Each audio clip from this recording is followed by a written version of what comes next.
presentarlo, pero no me permito hacerlo así. A mí me parece un nivelón el contar hoy con la secretaria general de la Federación de Industria y con el secretario general de la Federación de Servicios, porque no en vano son las dos grandes federaciones de sectores privados con un mayor volumen de afiliación, porque también son los que operan en el campo de mayor número de trabajadores y trabajadoras que ocupan los diversos sectores encuadrados en sus respectivas federaciones, y donde hay un nivel de interlocución desde la empresa hasta el plano internacional, pasando por el europeo, que aporta mucha riqueza a la hora de conocer el bagaje de la organización en el terreno de la negociación colectiva. Considero sinceramente que pocas personas tienen el conocimiento sobre el tema que nos ocupa que puedan tener ellas, y que en ese sentido estoy seguro que va a ser una contribución muy interesante para esta escuela. Si os parece, paso a presentar ya personalmente. Garbiñe Espejo, lo acabo de citar, es la secretaria general de la Federación de Industria, aunque también tiene una perspectiva desde el territorio, porque no en vano empezó su trayectoria sindical como delegada, como asesora en una comarca, en Durango, si no me equivoco. Luego se incorporó a la equivalente a las comisiones obreras canarias, a las comisiones obreras de Euskadi, siendo en su última etapa secretaria de Acción Sindical, tanto también vinculada al espacio de la negociación colectiva. Tuve oportunidades de estar por allí cuando el conflicto del convenio del metal, vamos, que también tenía su enjundia, ¿no? Y finalmente pasó de la Secretaría de Acción Sindical de Euskadi a la Secretaría General de la Federación de Industria en el último congreso previo al confederal, es decir, que lleva en el cargo año y medio más o menos, pero tiene una dilatada experiencia. Chema Martínez es el secretario general de Servicios, como también he apuntado. También tiene un largo recorrido, no quiero establecer comparaciones en lo que a la edad se refiere, pero es un poco mayor y por tanto tiene más edad. Y es muy interesante saber de su trayectoria, que empezó como delegado, pero tuvo responsabilidades en la agrupación de banca, me parece que se llamaba así, cajas de ahorros, se llamaba así entonces. Él fue secretario general de la antigua Federación de Cajas de Ahorros y Banca de Servicios Financieros, para finalmente ser secretario general de la Federación de Servicios tras la fusión con la extinta Federación de Comercio y Hostelería, de los que aquí tenéis alguna experiencia. Es muy gratificante ver a Chema aquí, porque tuvo que intervenir en un momento muy delicado del proceso de fusión y de la dinámica propia de las comisiones obreras canarias, y seguramente le hubiera gustado ahorrarse aquellos malos tragos, pero de todo se aprende. Por tanto, ya viene suficientemente fogueado con respecto a la realidad canaria. No hace falta además decir que en un territorio como el nuestro, el sector de la hostelería, el comercio y la restauración, pues, no podía faltar, tan sencillo como eso, ¿no? Entonces, vamos a darles ahora un tiempo para que hagan una intervención inicial, y vamos a ver si después somos capaces entre todos y todas de hacer un diálogo que nos permita aprender los unos de los otros y los otros de los otros. ¿Vale?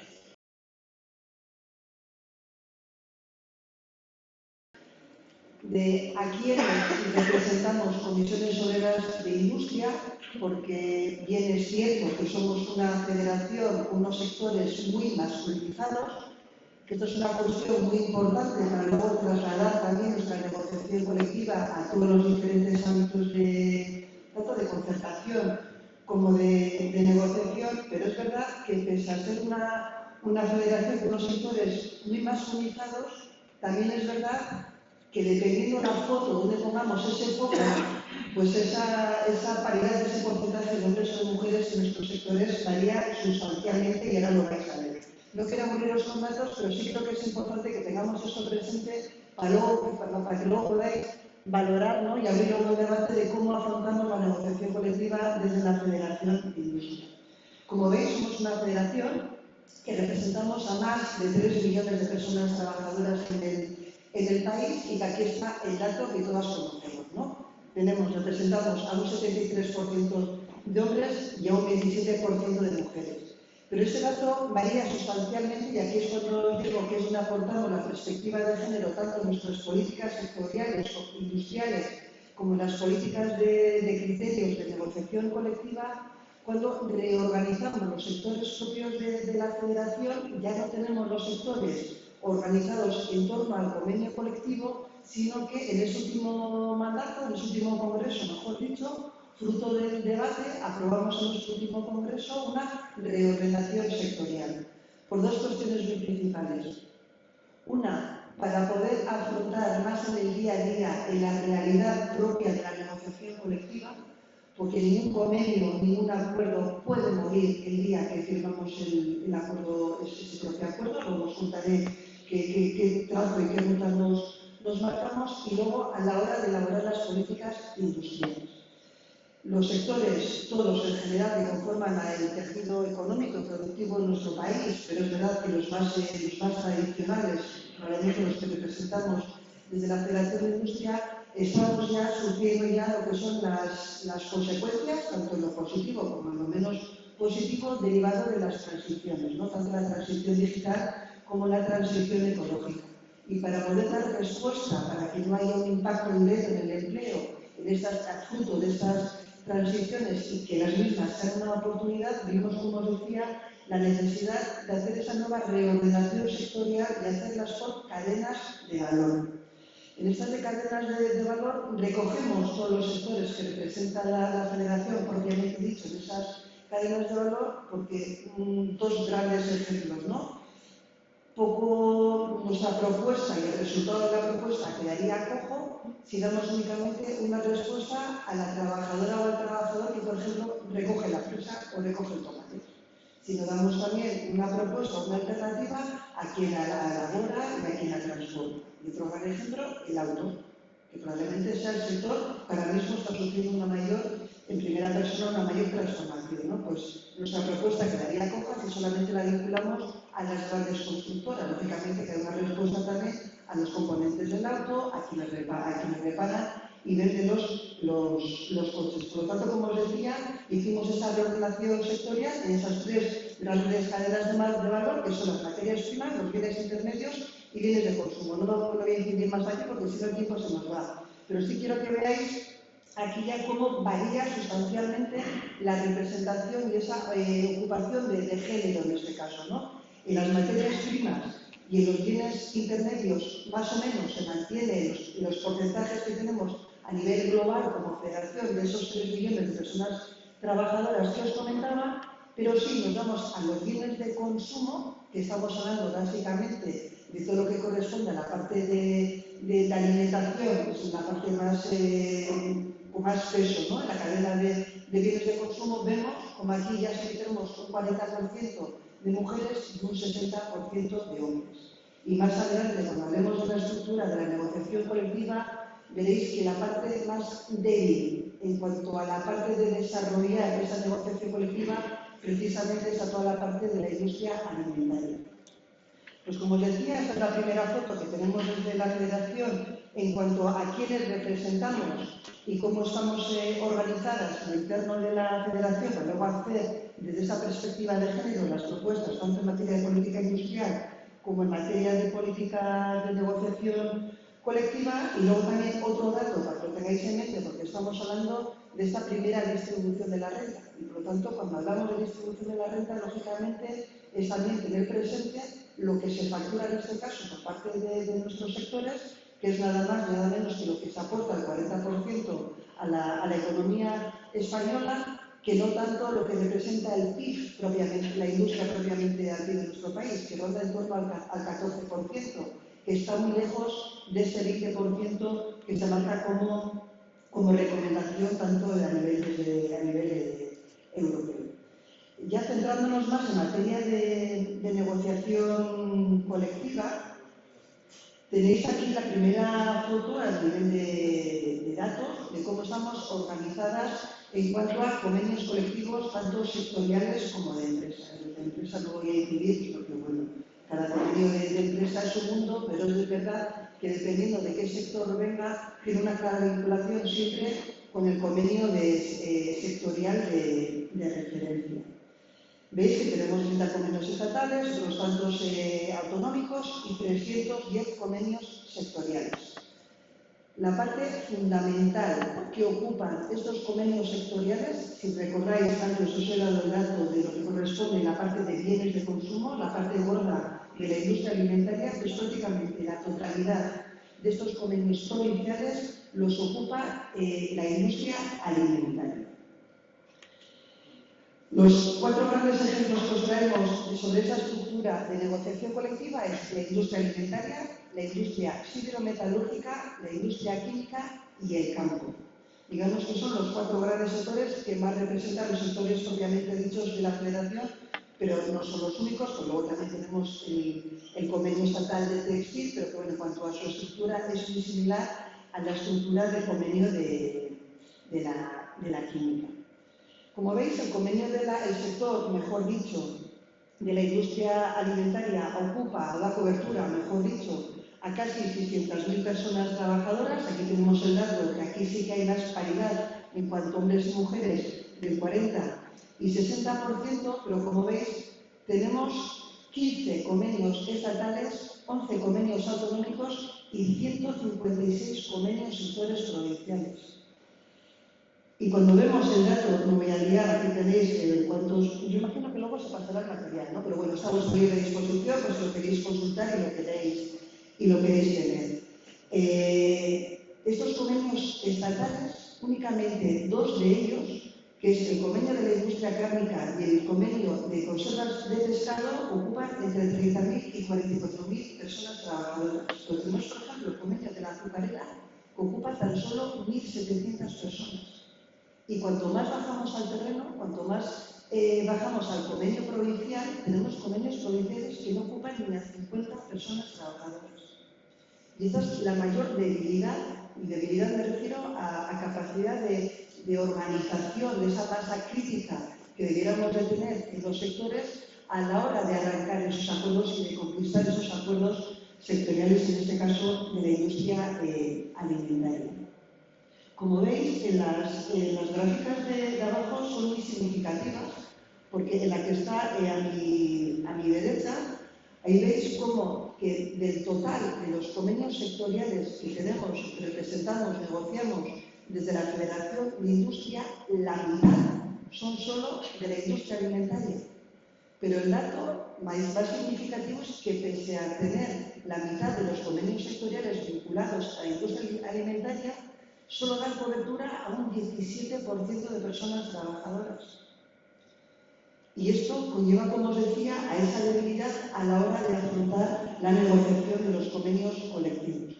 Es verdad que tenemos un acuerdo con FICA, pues la federación homóloga en el sindicato, en la UGT, pero es verdad que está habiendo muchísimas reticencias, en este caso, lógicamente, por parte de la patronal. Y como estamos en casa, le podemos contar, además en el interno nosotras, en la federación, con los delegados y las delegadas, lo hemos hablado muchísimas veces, las patronales no les interesa, muchísimas de ellas, porque quieren entender, en el buen sentido de la palabra, sus chiringuitos propiamente montados de negociación de sus convenios. Luego tenemos otros tantos que están decaídos, que no tenemos patronal con quien negociar ese convenio, y el reto que nos marcamos como federación para el conjunto de la industria alimentaria es romper esa atomización, esa dispersión que hay de la negociación colectiva en este sector y poder aglutinar, porque aglutinar los sectores en este caso es ganar en capacidad organizativa, ganar en capacidad de propuesta, ganar en capacidad de movilización y en ganar en acuerdos y convenios colectivos que dignifiquen las condiciones laborales de las personas trabajadoras que representamos. Una buena práctica, y que es el ejemplo que nos hemos marcado y que queremos seguir desde la Federación de Industria, es un acuerdo que alcanzamos hace escasamente 2 o 3 meses, creo que fue previo justo a las vacaciones, en torno al mes de julio, en la provincia de Cuenca. Conseguimos por primera vez aglutinar todos los sectores de alimentación y tener un convenio de la industria agroalimentaria para la provincia de Cuenca. De tal manera que todos los sectores, el ámbito funcional de ese convenio, aglutina, como os digo, todos los sectores. Por lo tanto, como os decía, es no solamente la buena práctica, sino el seguir, ¿no?, que nos marcamos desde la Federación. La industria siderometalúrgica, el metal de toda la vida, pues no tiene nada que ver su estructura de negociación colectiva comparándola con lo que hemos visto ahora desde la industria alimentaria.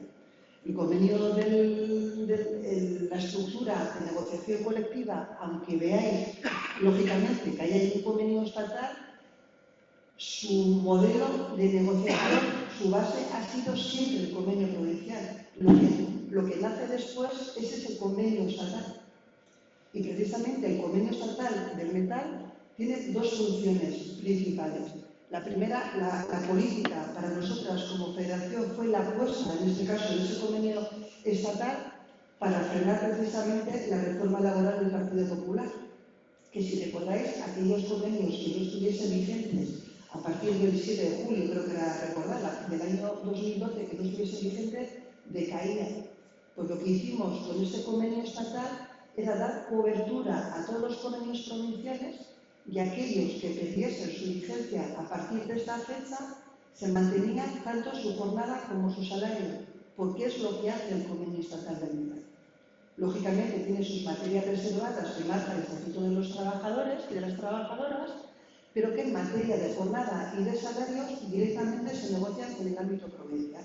Como os decía, si por cualquier motivo ese convenio decae, seguiría manteniéndose tanto la jornada como el salario, porque así lo recupera o así lo rescata el convenio estatal del metal.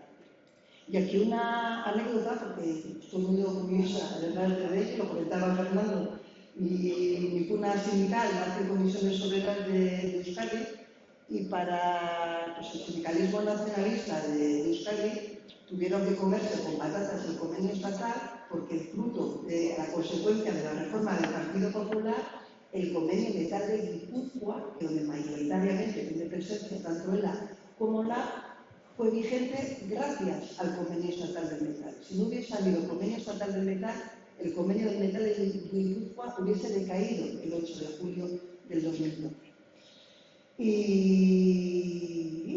Y vale, estas dos cuestiones, como os decía, tanto estructurar la negociación colectiva, dejando la negociación, manteniendo la vigencia tanto de jornadas como de salarios, como la apuesta política, ¿no?, de la cobertura de la reforma laboral. Veis que también tenemos convenios de empresa. Es verdad que las grandes empresas, la costumbre, la tradición son negociar esos convenios de empresa, y luego tenemos las empresas más pequeñas, la pequeña, ya no tanto la mediana, quizás más la pequeña empresa, también está el modelo, ¿no?, de la negociación de esos pactos de empresas, pero todos y cada uno de ellos siempre vinculado al convenio provincial. Y otro gran convenio estatal de la Federación es el convenio de la industria química, que aquí sí que el modelo tradicional de negociación colectiva siempre ha sido el convenio estatal de la química. No existen convenios provinciales, a diferencia de la industria del metal, y los convenios de empresa o pequeños pactos de vinculación donde se articula, luego digamos, en función de las condiciones o realidades mejor dicho, de las empresas, que es lo que llamamos los pactos de articulación, ¿no? De las condiciones laborales del centro de trabajo, pero siempre, como os digo, muy importante la vinculación directamente al convenio estatal de referencia, en este caso el convenio de la clínica.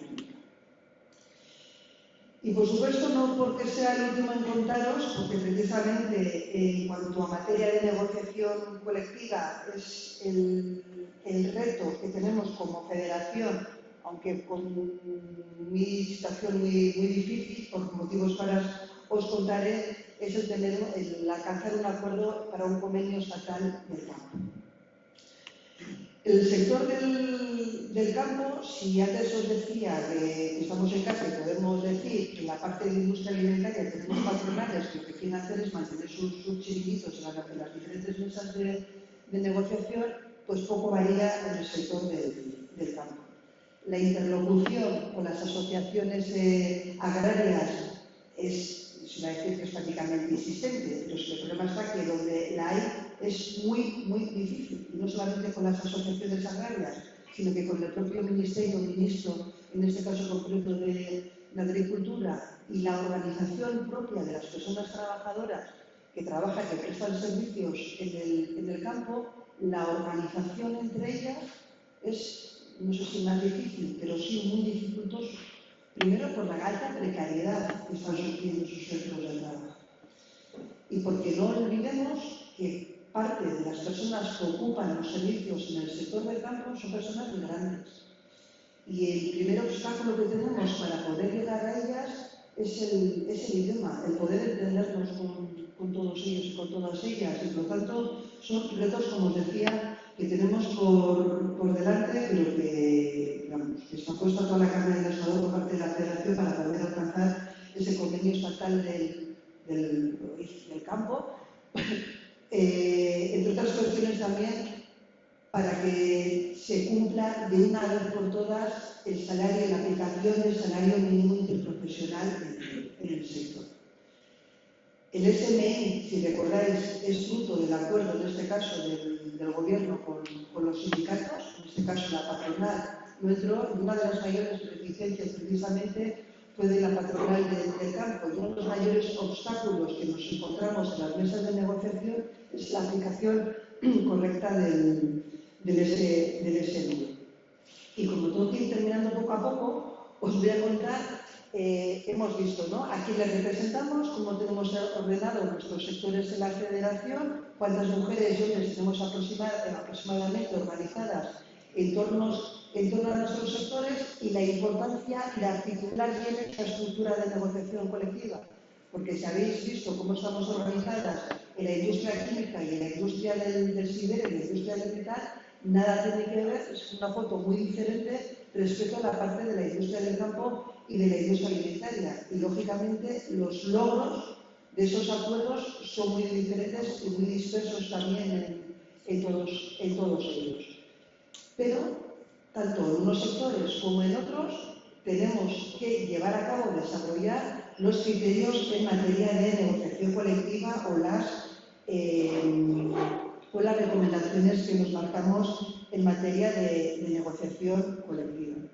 Porque aquí además estamos hablando en todo momento de una distribución de la renta, pero yo aquí quiero añadir un término más, una distribución justa de la renta. Porque es verdad que a través de los convenios colectivos, de los acuerdos en convenios colectivos, pues de una manera directa o indirecta, conseguimos que se distribuya parte de esa renta. Pero esto no quiere decir que lo estemos haciendo de una manera justa. Yo no os voy a decir por qué. Nos marcamos como reto sindical también nuestro, fruto de la suspensión de las negociaciones de la ANC, del acuerdo por el empleo y la negociación colectiva, que no haya ningún convenio sin cláusula de revisión salarial que garantice el IPC, eliminar la compensación y absorción. Luego hay otras cuestiones muy importantes, que es que estos acuerdos que alcanzamos también en materia ya no solo retributiva, sino también en materia de contratación, incluso en materia de tiempo de trabajo, es que lleven acciones positivas. Y esas acciones positivas es para romper de una vez por todo por todas las brechas salariales de género.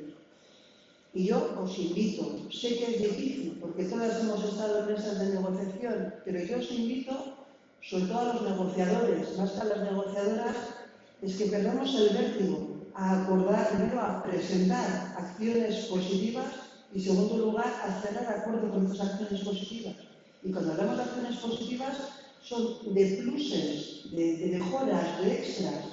Pluses no me refiero a salariales, me refiero a pluses de mejora de esos acuerdos que rompan, que mermen esa brecha salarial de género. Porque hace poco, estos días, escuchábamos a nuestro secretario general, a UNAI, que el convenio colectivo de hoy es la vida laboral del mañana de ese trabajador y trabajadora. Pero yo añado más, compartiendo plenamente esa afirmación por parte de UNAI, es que el convenio colectivo de hoy es la vida laboral del mañana de ese trabajador y trabajadora, pero que no se nos olvide es que también van a ser las prestaciones y va a ser la jubilación del trabajador, pero es que también de la trabajadora. Por lo tanto, como os decía, rompamos los miedos, rompamos esos vértigos para concienciar a nuestra gente del por qué son necesarias estas acciones positivas y, como os decía, para hacer una apuesta de conjunto de la organización y llevarlas a cabo. Y, por supuesto, para las personas jóvenes.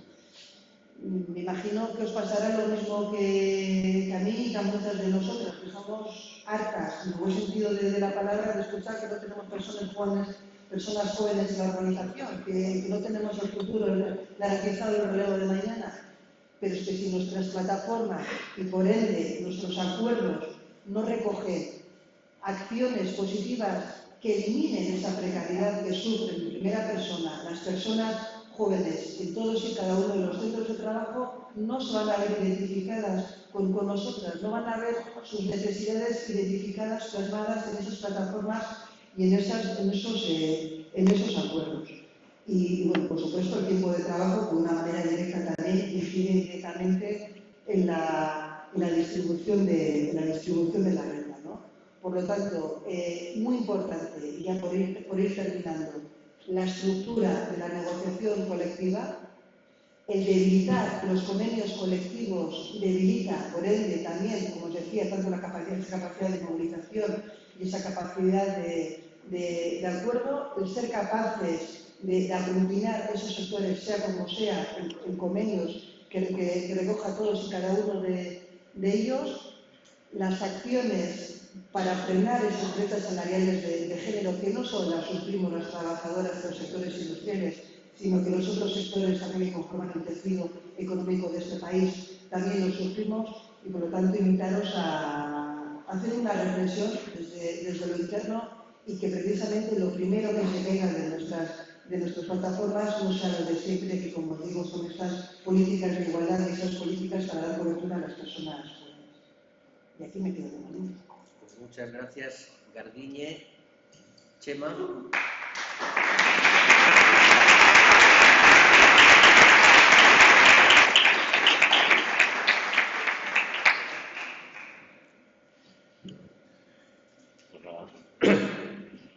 Muchas gracias por la invitación, por estar aquí. Para mí es un placer y un honor, ¿no?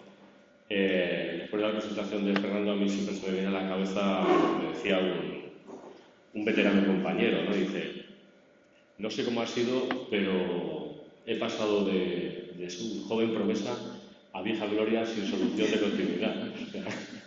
Esto es un poco, ¿no?, lo que nos pasa. Yo quería hacer una intervención no tanto en la descripción de cuál es la realidad del sector servicios y particularmente la Federación de Servicios, sino un poco hilando también con la reflexión inicial de Carlos Gutiérrez sobre el conflicto capital-trabajo, un poco el valor de lo que hacemos en lo que nos es más propio, que es la negociación colectiva, como generador de derechos y de normas que trascienden, ¿no?, y que van construyendo derechos de carácter general, ¿no?, a través de nuestra capacidad contractual, es decir, de los compromisos y los acuerdos que alcanzamos después de los procesos de negociación. Muchas veces hemos hecho referencia a una palabra o una frase de Eduardo Galeano, ¿no?, aquella que decía gente pequeña que en lugares pequeños hace cosas pequeñas, pero que son las que cambian el mundo, ¿no? Y yo creo que se adapta mucho y muy bien al trabajo del sindicato. Es decir, somos gente pequeña en el sentido de que tenemos una dispersión enorme, ¿no?, de capacidad de influencia en centros de trabajo, en sectores, en negociaciones, en conflictos y demás, ¿no? Gente que somos capaces de vincular a más gente y persuadirles de la importancia de entender los problemas más cercanos, que si un traslado, que un problema con mi nómina, o un despido o algo así que podamos considerar, no darle tanta importancia como es atender los problemas de la gente concreta, ¿no? Eso me lo que tuvimos, no ya en Confía, en la CEBA, que decía: mira, Chema, si tú te ganas la confianza de una persona en la resolución de un problema concreto,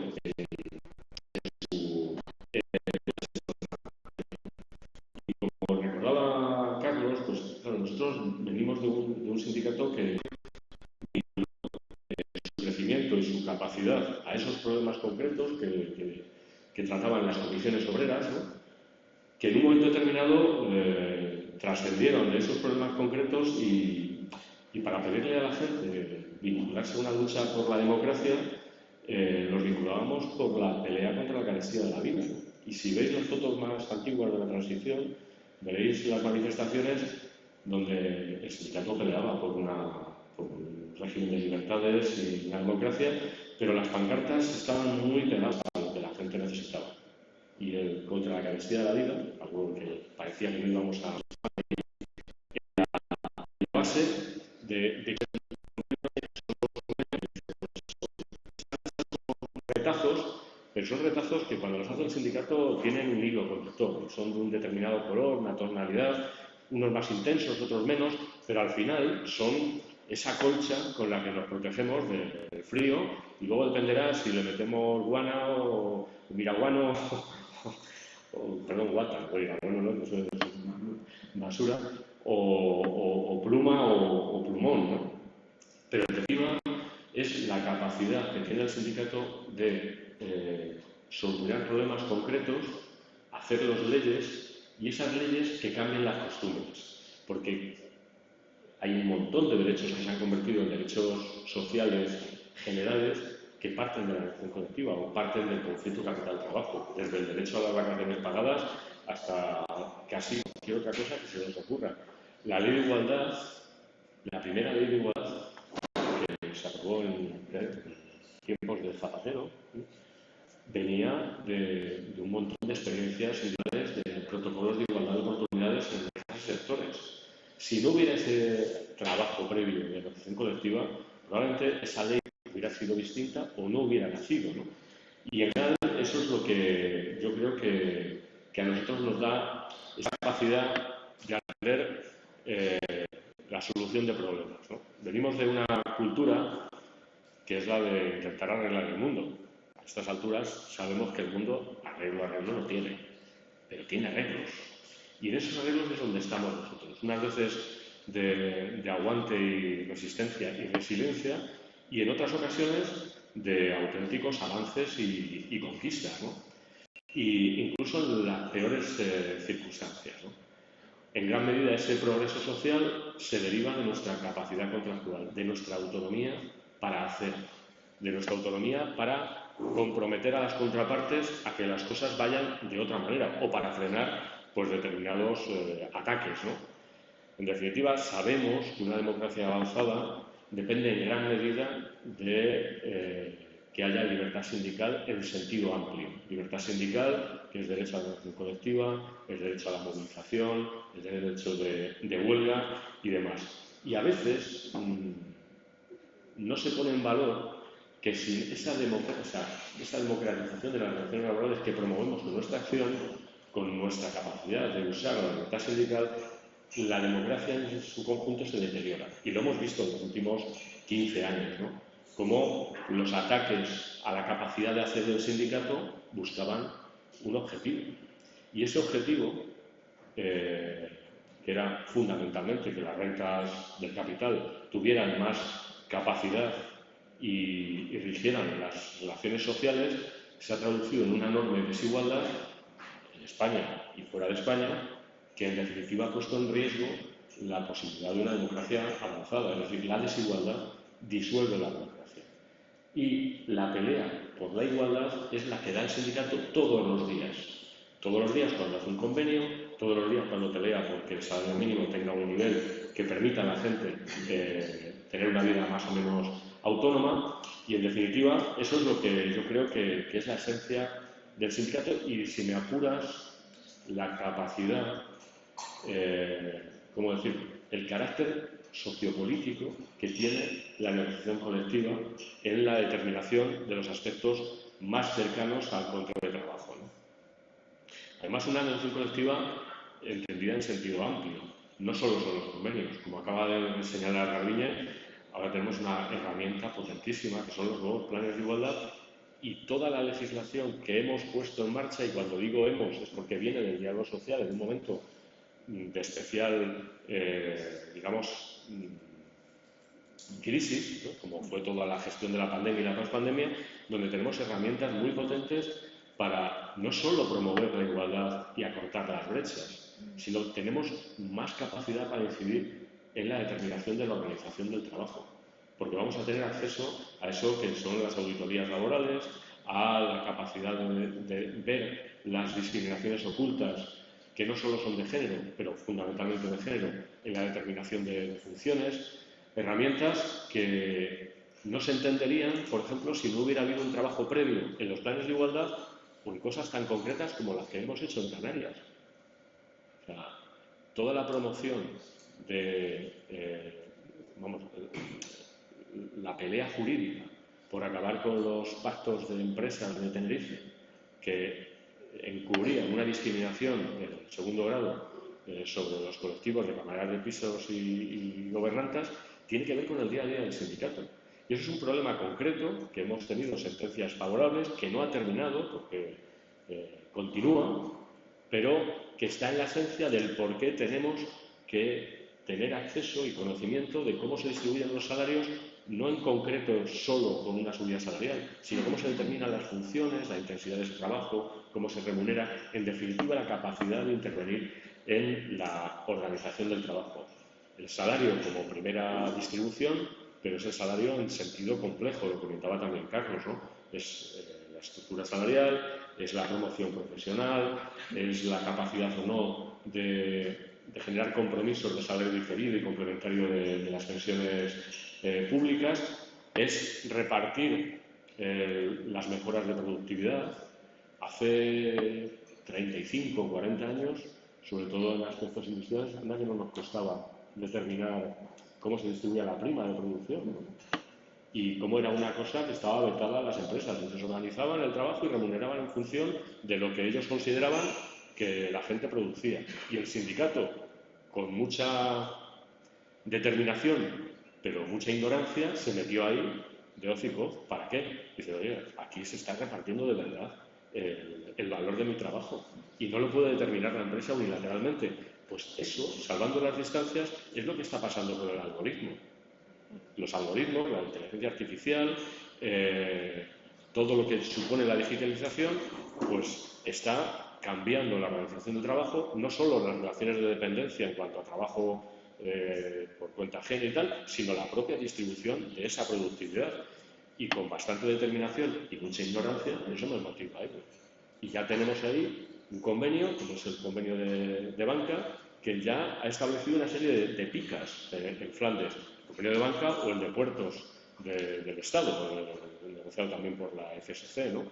¿Qué dará de sí? Pues es un camino que hemos iniciado, como hemos iniciado digamos, o sea, ese camino iniciado en la negociación colectiva ha tenido una traducción legal inmediata, aprovechando la ley Rider, la cláusula de control del algoritmo.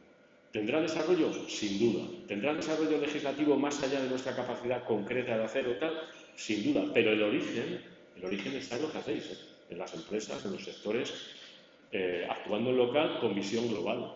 Y luego la capacidad de influir para que eso se vaya extendiendo a otros convenios, a legislación más amplia o incluso en el ámbito de la Unión Europea. Y ahí tenemos embarcado al gobierno actual en un intento de promover un control de los trabajadores sobre la inteligencia artificial, sobre los procesos de digitalización que tanto nos estamos jugando, ¿no?, en los últimos tiempos. Y hay muchos ejemplos de eso, ¿no? Es decir, a través de la pelea por el derecho a la desconexión digital, que aparece por primera vez en algunos convenios como el de AXA y luego en otros tantos, llegamos a la pelea por el derecho al registro de jornada, al control de las horas extras fraudulentas, piratas, etcétera, etcétera. Las empresas siempre buscarán maneras de eludir eso. La manera de eludir eso más brutal es la que seguro que Garbiñe luego va a contar, y es ni control de jornada ni nada. No sois trabajadores por cuenta ajena.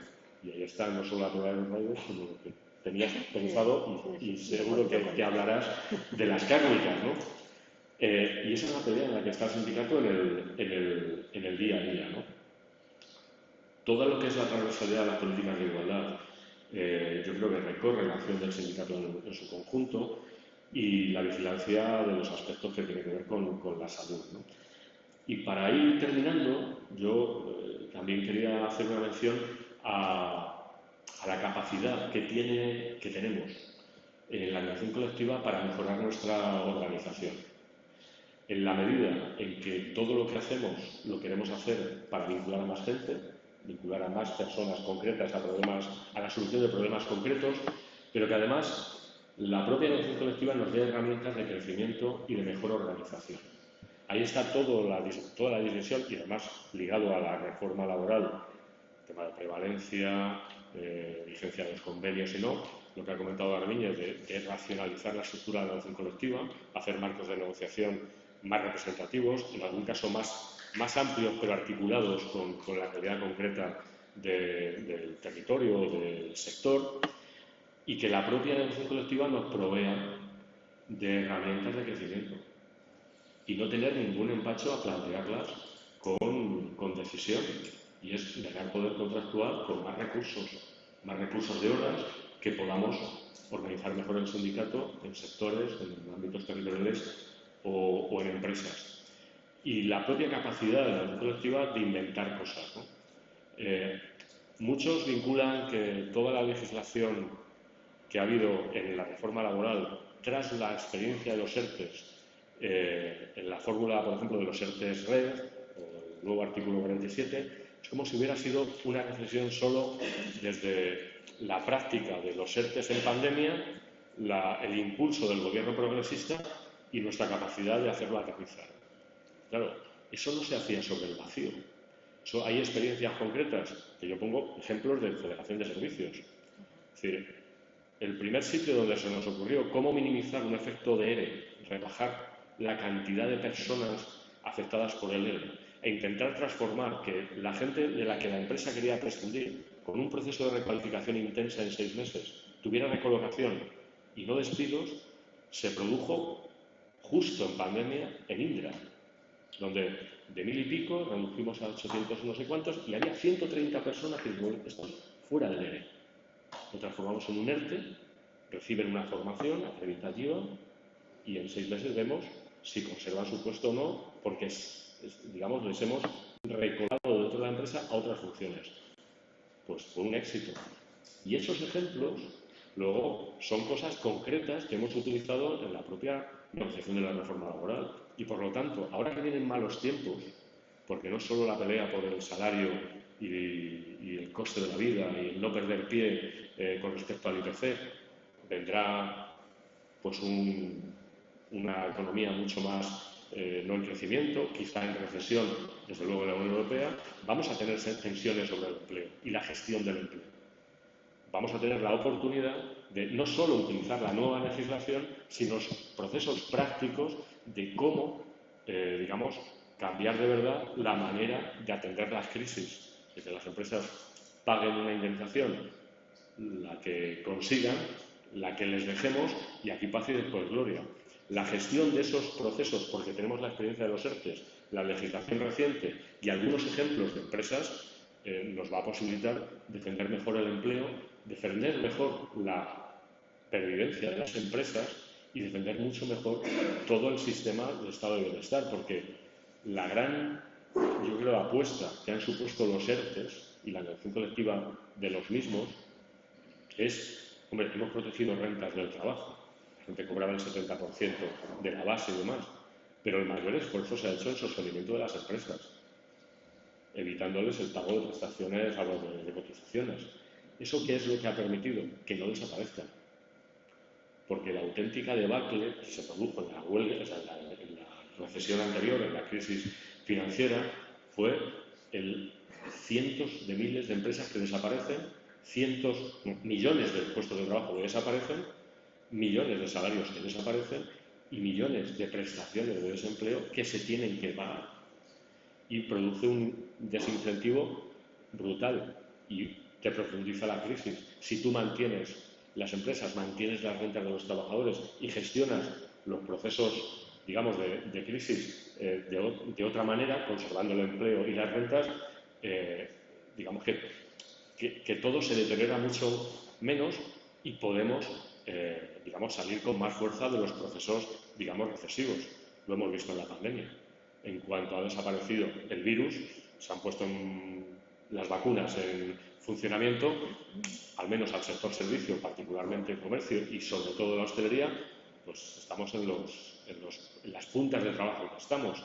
Si en la pandemia se hubiera tratado la crisis de empleo como en el año 8 o en el año 12, ahora tendríamos a un montón de gente en desempleo, un montón de empresas desaparecidas, un montón de demanda de consumo, de turismo o de comercio, sin darle salida porque ya no hay empresas. Eso lo hemos hecho nosotros, lo habéis hecho vosotros y vosotras. Y yo creo que esa es la reflexión que quería un poco terminar de hacer. El camino no ha terminado, tenemos muchas mejores herramientas, tenemos muchas experiencias, yo creo que muy satisfactorias, y la podemos poner no solo al servicio de la consecución o la resolución de problemas concretos o a un nuevo sistema de atender esos problemas, sino que además lo podemos hacer con mayor capacidad de resistencia ante la crisis como organización y de crecimiento organizativo articulado, o sea, sobre la base de la afiliación y sobre la base de una mejor organización sindical. Y hasta aquí, pues, esta primera intervención. Luego, si acaso, nos ponemos con temas más concretos o ejemplos, no sé, como quiera el conductor de la jornada. Muchas gracias, Chema.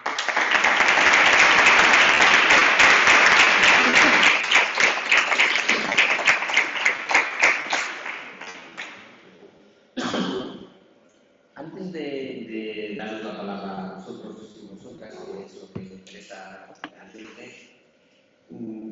dejadme que me aproveche de que han sido muy disciplinados en el control del tiempo para estirar a alguna idea que ellos mismos han puesto encima de la mesa, ¿no?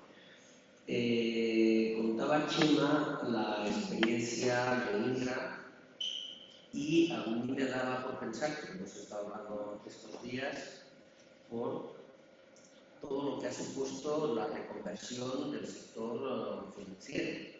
Claro, es que stricto sensu participar de un proceso de esa naturaleza es negociación colectiva o es acción sindical, intervención sindical. Bueno, no sé si es muy académico o no, pero lo que sí que sé es que eso forma parte esencial de la acción del sindicato. Te preocupas de mejorar las condiciones de trabajo, la primera es el empleo y por tanto estás obligado a empleo. No, esa es una experiencia que para nosotros como sindicato ha supuesto mucho, valdría la pena que nos dieses algunas pinceladas, pero que tiene también una gran trascendencia para el ecosistema, es decir, para el conjunto del sistema productivo y económico de este país. No es una cuestión simplemente de si una empresa cierra y vas a ver si saltan los muebles, ¿no? Tiene una dimensión que trasciende la misma disputa, ¿no?, por el mantenimiento del empleo. Y luego ya aprovechando, si a mí le parece, porque también Chema lo dejaba caer y lo hemos estado comentando, en la Federación de Industria ha habido una experiencia que a mí me parece de las que se tendrían que poder popularizar, no sé, los programas hasta rosas de las televisiones, ¿no? Es decir, que fue la de la conversión de falsos autónomos de las industrias cárnicas, ¿no? Si nos puedes comentar, Chema, si te parece, por favor, que acababas tú y luego coges la... Bueno, si yo ahora contara toda la experiencia del sector financiero de 30 años, eso da para otra charla entera.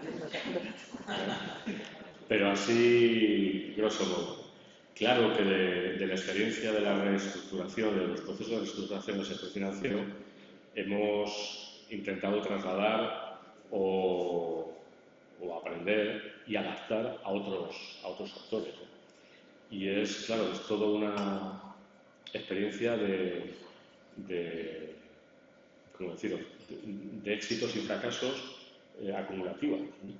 Pero básicamente en el sector financiero desde hace mucho tiempo, un sector que ha estado muy sometido a todos los cambios de organización del trabajo derivados de la tecnología, ahora se llama digitalización, pero en los años 80 era la informatización o era el teleproceso y demás. El sindicato, ¿cómo afrontó el proceso de reconversión estructural? Uno, tiene que darse una especie de pacto intergeneracional. Hay un colectivo de gente vinculado y con una determinada antigüedad y experiencia que sus capacidades se van modificando porque la empresa va cambiando. Y hay que intentar que ante los procesos de adaptación, unos se adaptarán por formación o lo que sea, otros y otras no. En este caso otros, porque era muy masculina la mano de obra, ¿no?, la fuerza de trabajo. Había que darle salidas, digamos, lo menos agresivas posibles. Pero había que garantizar que se producía en un plazo determinado ese relevo generacional con gente más joven.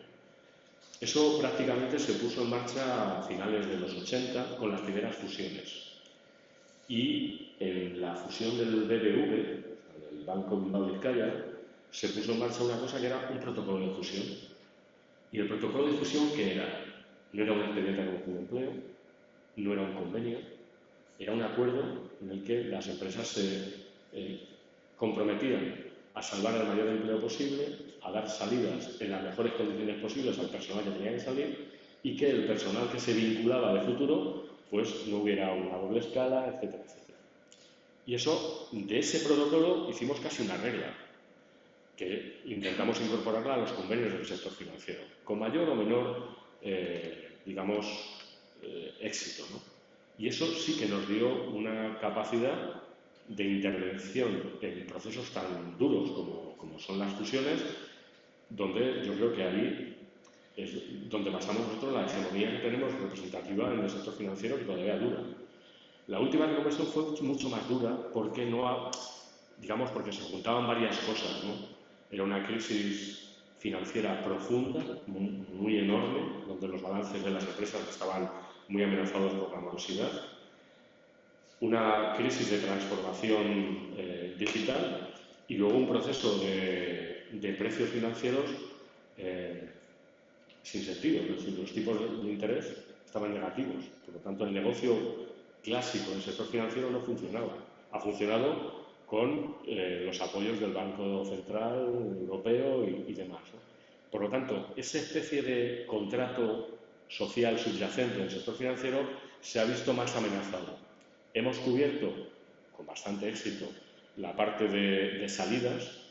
En 135.000 personas que han salido del sector, no hay 1.000 despidos forzosos, no se cuentan 1.000 despidos forzosos. No digo que las 135.000 salidas eran voluntarias forzadas por las circunstancias, pero en unas condiciones que ya quisieran otros sectores, ¿no?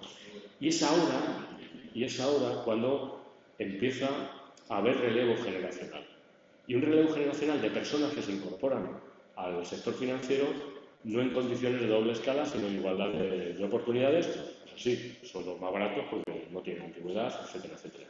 Esa reflexión sí nos ha servido para otros sectores.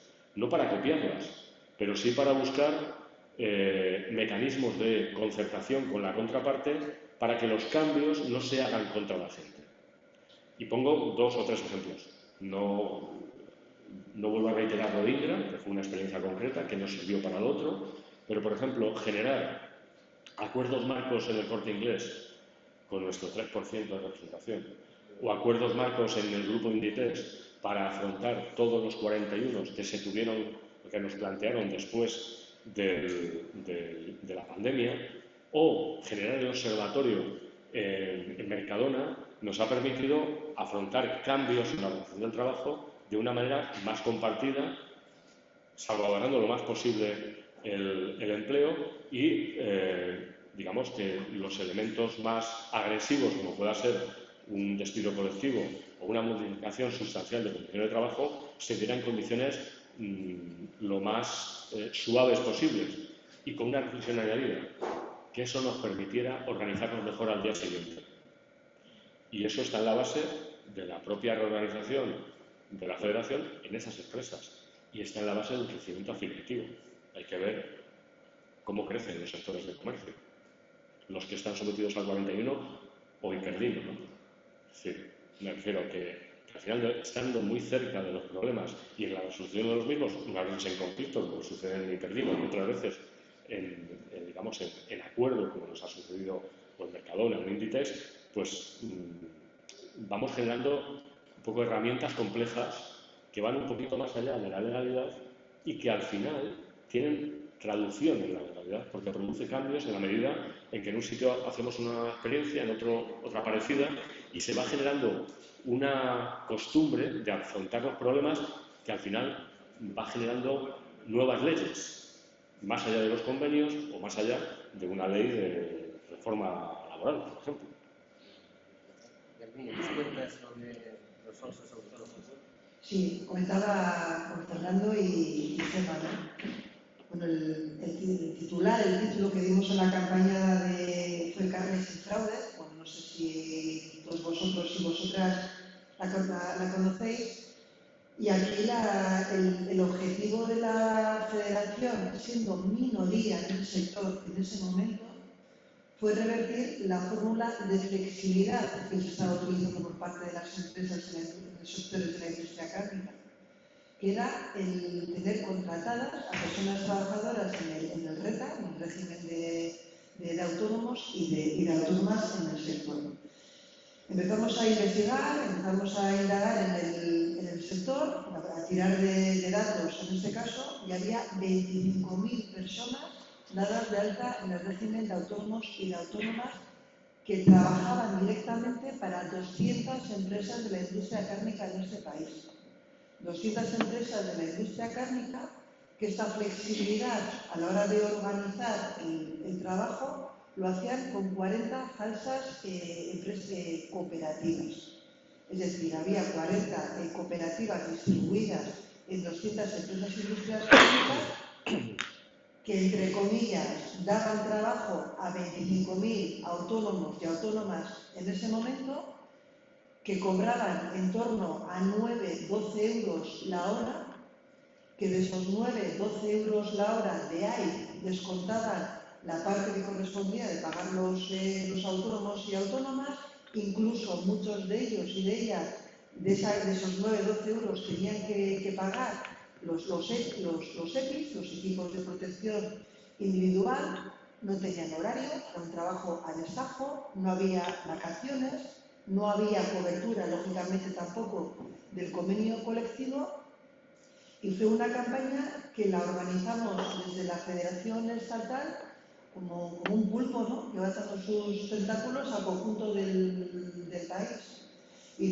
Comenzamos con una gran campaña de sensibilización, no sé si recordaréis o lo visteis en su momento, que llamábamos el semáforo de las cárnicas, que era una de responsabilidad social también a las empresas, ¿no? Aquella industria cárnica que no tuviese trabajadoras en esta situación, pues tenía el semáforo verde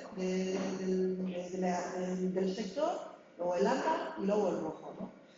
Esto nos llevó a que directamente, es verdad que teníamos detectadas en Semicarne, bueno, en algunas muy concretas esta situación, pero es verdad que esto empezó a, como os decía, a extenderse, ¿no?, como unos tentáculos en el conjunto de los y las trabajadoras del sector que estaban en esta situación, y que incluso muchos de ellos y de ellas empezaron a venir directamente al sindicato, a la federación, a enterarse de qué es lo que estaba pasando. Lógicamente, esto reforzado con la extensión sindical directa de nuestra gente en las fábricas. Como os decía, era luchar contra un modelo de flexibilidad, en este caso de las empresas de la industria cárnica, y en momentos de, pues, o bien por campaña, por motivos directos de bajada de producción, directamente estas personas dejaban de prestar servicios, lógicamente no tenían ni su indemnización, ni sus preavisos, y todo lo que conlleva a las personas que están dadas de altas en el régimen de autónomos y de autónomas. Pues empezó a tener, vimos que empezó a tener resultados estas campañas de sensibilización. Hicimos rueda de prensa para compartir con el conjunto de la ciudadanía cuál era la realidad que se estaba aplicando en el sector. Comenzamos a trasladar esa campaña directamente también a todas y cada una de las inspecciones de trabajo, lógicamente empezando por donde más aglutinación había de esta situación, y comenzaron a levantarse actas de infracción. Es decir, la Inspección de Trabajo reconoció que teníamos 25.000 personas trabajando como falsos autónomos y autónomas en la industria cárnica. Se revertió la situación de estas personas trabajadoras.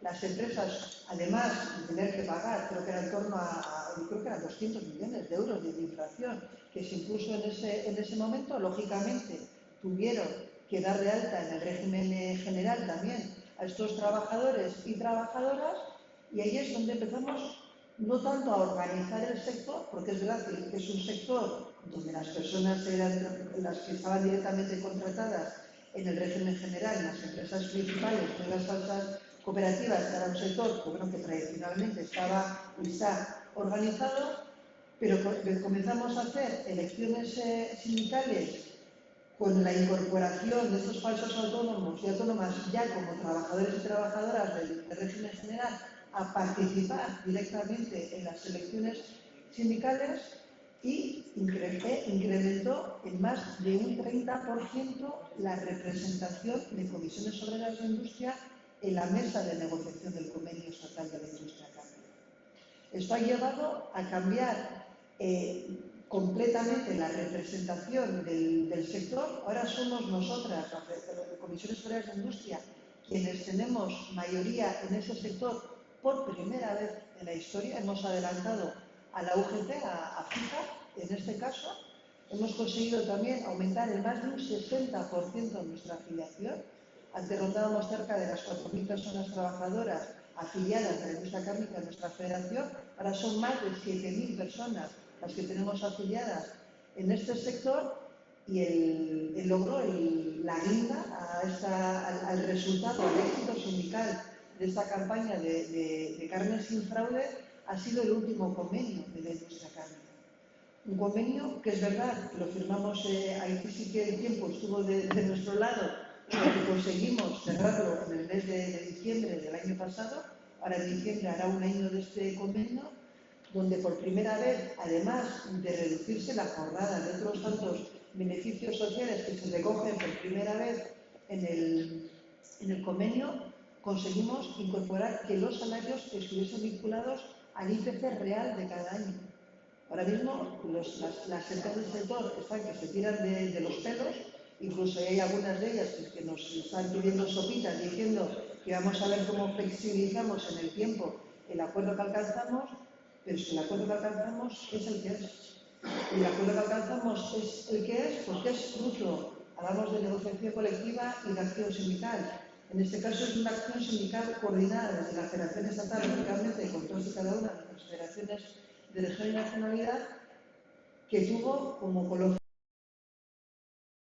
tanto en afiliación como en representación, en este caso, a comisiones obreras en esa mesa de negociación, y que como resultado tuvo el convenio que tuvo. Y eso yo estoy convencidísima que acaba de empezar. Hace cuestión de 3 semanas, un mes aproximadamente, Tuvimos elecciones sindicales en El Pozo, en Murcia. Es de las mayores, la mayor empresa de la industria cárnica de este país. Hemos tenido que sufrir 4 años en el desierto, éramos minoría en ese momento en el comité de empresa del Pozo. Bueno, aquí hay muchas cuestiones sindicales que entregan también la representación propia de la empresa, con la expresión de la UGT. Este año ha habido por primera vez también otra candidatura que hasta este momento no la tenía, pero bueno, se vino abajo esa candidatura. Pues bien, después de atravesar 4 años de desierto en el comité de empresa del Pozo, pero gracias sobre todo, lógicamente, al liderazgo de la sección sindical de comisiones obreras en el Pozo, junto al logro del éxito de la campaña de carnes sin fraude, y el colofón fue, como os digo, el convenio que alcanzamos en diciembre del año pasado, hemos pasado a ser mayoría absoluta en el comité de empresa del Pozo. Por lo tanto, si diagnosticamos las debilidades y amenazas de los sectores, si organizamos con un objetivo claro el objetivo de esa acción sindical que tenemos que llevar a cabo en ese sector en concreto, los resultados vienen. Que probablemente en algunos sectores nos costará más, nos costará menos, porque bueno, no sé si me dará tiempo a contaros también otra experiencia que tuvimos en el sector de las conserveras de pescados y salazones, del convenio de conservas de pescados y salazones, que probablemente los resultados tarden más en llegar. Pero lo que os digo, si organizamos, planificamos estratégicamente la acción sindical en los sectores, los resultados vienen. Muchas gracias, David.